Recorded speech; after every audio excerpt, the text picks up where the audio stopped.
It's Beth. Welcome to 2 Kings 20:11. When the king heard the words of the book of the law, he tore his clothes. Reading the Bible to you in a year. Today we are in Esther, chapter 6 through 10. That night, the king, unable to sleep, asked that the chronicle of notable events be brought in. While this was being read to him, the passage occurred in which Mordecai reported Bigthan and Teresh, two of the royal eunuchs who guarded the entrance, for seeking to assassinate King Ahasuerus. King asked, "What was done to honor and exalt Mordecai for this?" The king's attendants replied, "Nothing was done for him." "Who is in the court?" the king asked. Now Haman had entered the outer court of the king's palace to suggest to the king that Mordecai should be impaled in the stake he had raised for him. The king's attendants answered him, "Haman is waiting in the court." The king said, "Let him come in." When Haman entered, the king said to him, "What should be done for the man whom the king wishes to reward?" Now Haman thought to himself, "Whom would the king wish to honor more than me?" So he replied to the king, "For the man whom the king wishes to honor, there should be brought the royal robe the king wore, and the horse the king rode, with the royal crest placed on its head. The robe and the horse should be given to one of the noblest of the king's officials, who must clothe the man the king wishes to reward, and have him ride on the horse in public square of the city, and cry out before him, 'This is what is done for the man whom the king wishes to honor.'" Then the king said to Haman, "Hurry, take the robe and horse as you have proposed, and do this for the Jew Mordecai, who is sitting at the royal gate. Do not omit anything that you have proposed." So Haman took the robe and the horse, clothed Mordecai, had him ride in the public square of the city, and cried out before him, "This is what is done for the man whom the king wishes to honor." Mordecai then returned to the royal gate, while Haman hurried home, grieving, with his head covered. When he told his wife Zeresh and all his friends everything that had happened to him, his advisers and his wife Zeresh said to him, "If Mordecai, before whom you are beginning to fall, is of Jewish ancestry, you will not prevail against him, but will surely be defeated by him." While they were speaking with him, the king's eunuchs arrived and hurried Haman off to the banquet Esther had prepared.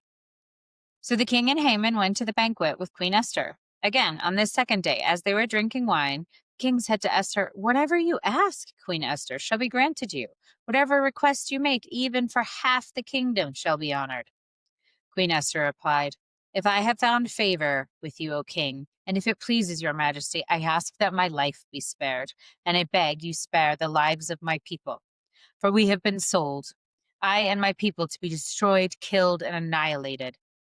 If we were only to be sold into slavery, I would remain silent, for then our distress would not have been worth troubling the king." King Ahasuerus said to Queen Esther, "Who and where is the man who has dared to do this?" Esther replied, "The enemy opposing us is this wicked Haman." At this, Haman was seized with dread of the king and queen. The king left the banquet in anger and went into the garden of the palace, but Haman stayed to beg Queen Esther for his life, since he saw that the king had decided on his doom. When the king returned to the palace garden to the banquet hall, Haman had thrown himself on the couch where Esther was reclining, and the king exclaimed, "Will he also violate the queen while she is with me in my own house?" Scarcely had the king spoken when the face of Haman was covered over. Harbona, one of the eunuchs who attended the king, said, "At the house of Haman stands a stake 50 cubits high. Haman made it for Mordecai, who gave the report that benefited the king." The king answered, "Impale him on it." So they impaled Haman on the stake he had set up for Mordecai, and the anger of the king abated. That day King Ahasuerus gave the house of Haman, enemy of the Jews, to Queen Esther, and Mordecai was admitted to the king's presence, for Esther had revealed his relationship to her. The king removed his signet that he had taken away from Haman and gave it to Mordecai, and Esther put Mordecai in charge of the house of Haman. Esther again spoke to the king. She fell at his feet and tearfully implored him to revoke the harm done by Haman the Agagite and the plan he had devised against the Jews. The king stretched forth the golden scepter to Esther. She rose and, standing before him, said, "If it seems good to the king, and if I have found favor with him, if the thing seems right to the king and I am pleasing in his eyes, let a document be issued to revoke the letters that the schemer Haman, son of Hammedatha, the Agagite, wrote for the destruction of the Jews in all the royal provinces. For how can I witness the evil that is to befall my people, and how can I behold the destruction of my kindred? King Ahasuerus said then to Queen Esther and the Jew Mordecai, now that I have given Esther the house of Haman, and they have impaled him on the stake, because he was going to attack the Jews, you in turn may write in the king's name what you see fit concerning the Jews, and seal a letter with the royal signet. For a decree is written in the name of the king and sealed with the royal signet cannot be revoked. At that time, on the 23rd day of the 3rd month, Sivan, the royal scribes were summoned. Exactly as Mordecai dictated, they wrote to the Jews and to the satraps, governors, and officials of the 127 provinces from India to Ethiopia, to each province in its own script, and to each people in its own language, and to the Jews in their own script and own language. These letters, which he wrote in the name of King Ahasuerus, and sealed with the royal signet ring, he sent by mounted couriers, riding thoroughbred royal steeds. In these letters, the king authorized the Jews in each and every city to gather and defend their lives, to destroy, kill, and annihilate every armed group of any nation or province that might attack them, along with their wives and children, and to seize their goods as spoil, on a single day throughout the provinces of King Ahasuerus, the 13th day of the 12th month, Adar. The following is a copy of the letter. The great King Ahasuerus to the governors of the provinces and the 127 satraps from India to Ethiopia, and to those who are loyal to our government, greetings. Many have become more ambitious, the more they were showered with honors, through the bountiful generosity of their patrons. Not only do they seek harm to our subjects, but, incapable of dealing with such greatness, they even began plotting their own benefactors. Not only do they drive out gratitude among humankind, but, with the arrogant boastfulness of those whom goodness has no meaning, they suppose they will escape the stern judgment of the all-seeing God. Often, too, the fair speech of friends entrusted with the administration of affairs has induced many placed in authority to become accomplices in the shedding of innocent blood, and has involved them in irreparable calamities by deceiving with malicious slander the sincere goodwill of rulers. This can be verified in the ancient stories that have been handed down to us, but more fully when you consider the wicked deeds perpetuated in your midst by the pestilential influence of those undeserving of authority. We must provide for the future, so as to render the kingdom undisturbed and peaceful for all people, taking advantage of changing conditions and always deciding matters coming to our attention with equitable treatment. For instance, Haman, son of Hammedatha, a Macedonian, certainly not of Persian blood, and very different from us in generosity, was hospitably received by us. He benefited so much from the goodwill we have toward all peoples that he was proclaimed our father, before whom everyone was to bow, and he attained a position second only to the royal throne. But unable to control his arrogance, he strove to deprive of us kingdom and of life, and by weaving intricate webs of deceit, he demanded the destruction of Mordecai, our savior and constant benefactor, and of Esther, our blameless royal consort, together with their whole nation. For by such measures he hoped to catch us defenseless, and to transfer the rule of the Persians to the Macedonians. But we find that the Jews who were doomed to extinction by this arch-criminal are not evildoers, but rather are governed by very just laws, and are the children of the Most High, the living God of majesty, whom has maintained the kingdom in a flourishing condition for us and for our forebears. You will do well, then, to ignore the letter sent by Haman, son of Hammedatha, for he who composed it has been impaled, together with his entire household, before the gates of Susa. Thus swiftly God, who governs all, has brought just punishment on him.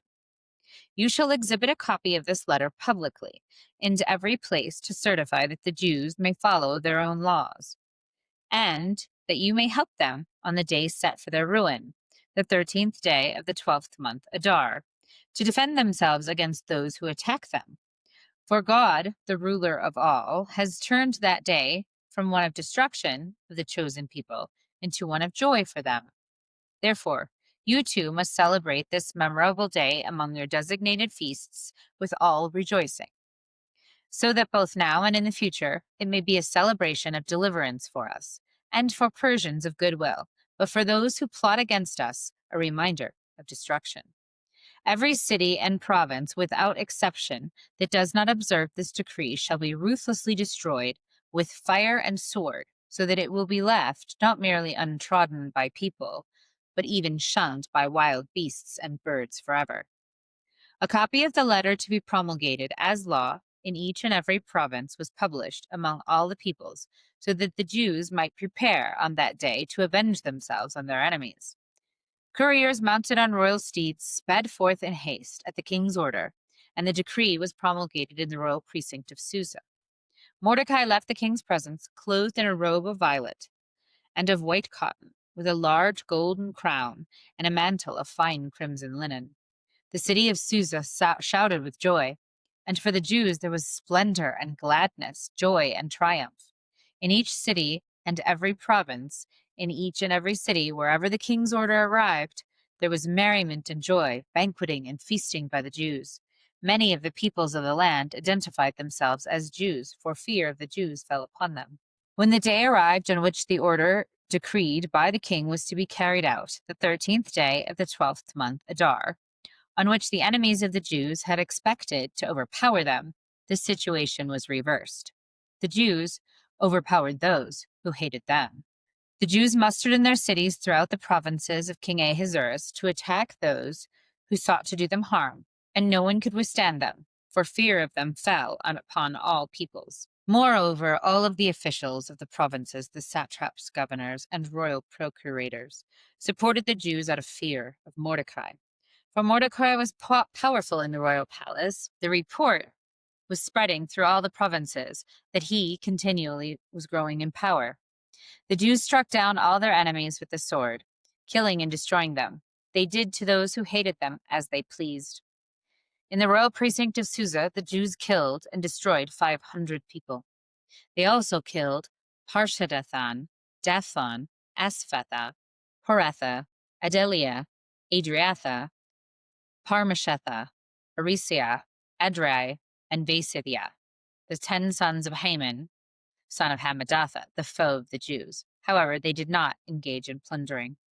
On the same day, when the number of those killed in the royal precinct of Susa was reported to the king, he said to Queen Esther, "In the royal precinct of Susa, the Jews have killed and destroyed 500 people, as well as 10 sons of Haman.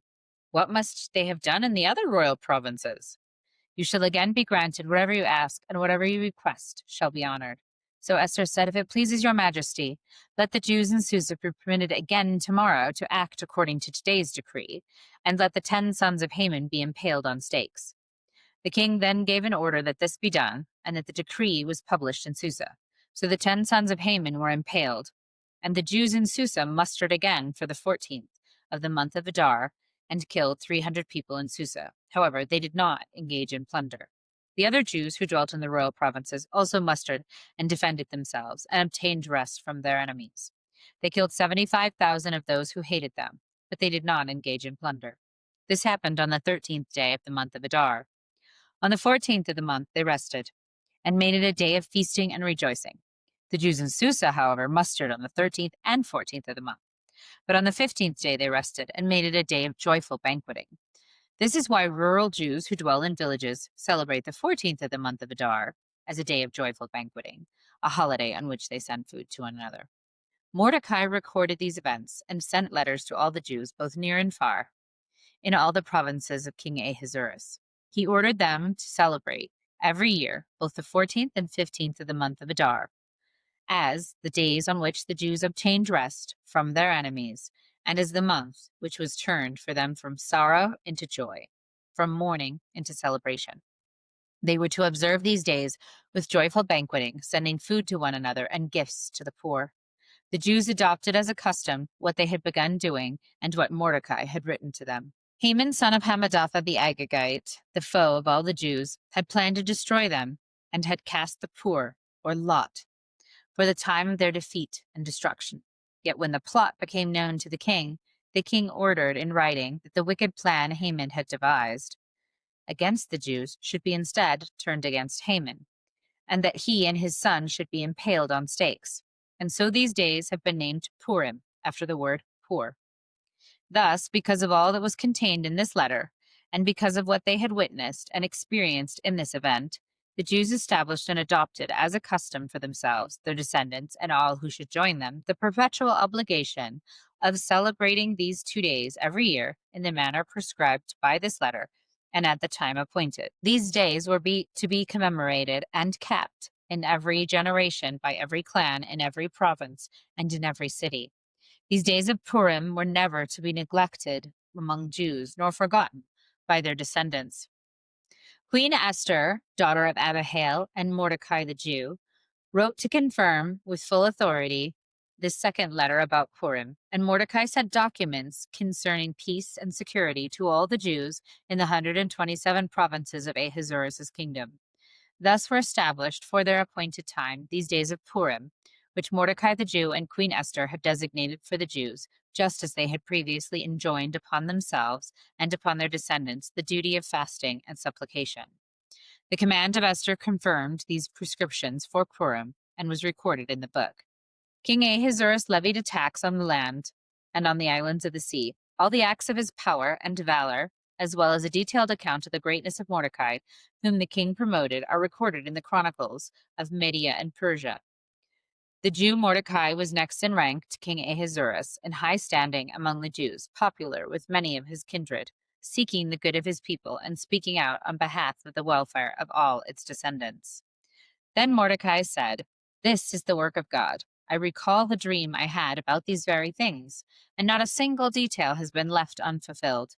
The tiny spring that grew into a river, and there was a light and sun and many waters. The river is Esther, whom the king married and made queen. The 2 dragons are myself and Haman. The nations are those who assembled to destroy the name of the Jews, but my people is Israel, who cried to God and were saved. The Lord saved his people and delivered us from all these evils.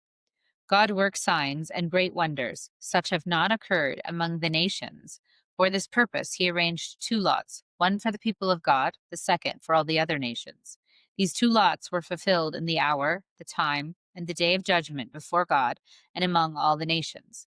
God remembered his people and rendered justice to his inheritance. Gathering together with joy and happiness before God, they shall celebrate these days on the 14th and 15th of the month of Adar, throughout all future generations of his people Israel. In the 4th year of the reign of Ptolemy and Cleopatra, Diocetes, who said he was a priest and a Levite, and his son, Ptolemy, brought the present letter of Purim, saying that it was genuine, and that Lysimachus, son of Ptolemy, of the community of Jerusalem, had translated it. John chapter 1, verses 1 through 28. In the beginning was the Word, and the Word was with God, and the Word was God. He was in the beginning with God. All things came to be through him, and without him nothing came to be. What came to be through him was life, and this life was the light of the human race. The light shines in the darkness, and the darkness has not overcome it. A man named John was sent from God. He came for testimony, to testify to the light, so that all might believe through him. He was not the light, but came to testify to the light. The true light, which enlightens everyone, was coming into the world. He was in the world, and the world came to be through him. But the world did not know him. He came to what was his own, but his own people did not accept him. But those who did accept him, he gave power to become the children of God, to those who believe in his name, who were born not by natural generation, nor by human choice, nor by a man's decision, but God's. And the Word became flesh and made his dwelling among us, and we saw his glory, and the glory as of the Father's only Son, full of grace and truth. John testified to him and cried out, saying, This was he of whom I said, the one who is coming after me ranks ahead of me because he existed before me. From his fullness we have all received grace in the place of grace. Because while the law was given through Moses, grace and truth came through Jesus Christ. No one has ever seen God. The only Son of God, who is at the Father's side, has revealed him. And this is the testimony of John, when the Jews from Jerusalem sent priests and Levites to him to ask, Who are you? He admitted and did not deny it, but admitted, I am not the Messiah. So they asked him, What are you then? Are you Elijah? And he said, I am not. Are you the prophet? He answered, No. So they said to him, Who are you, so that we can give an answer to those who sent us? What do you have to say for yourself? He said, I am the voice of one crying out in the desert, Make straight the way of the Lord, as Isaiah the prophet said. Some Pharisees were also sent. They asked him, Why then do you baptize if you are not the Messiah, or Elijah, or the prophet? John answered them, I baptize with water, but there is one among you whom you do not recognize, the one who is coming after me, whose sandal strap I am not worthy to untie. This happened in Bethany, across the Jordan, where John was baptizing. Thus ends the reading for today. Never walk alone.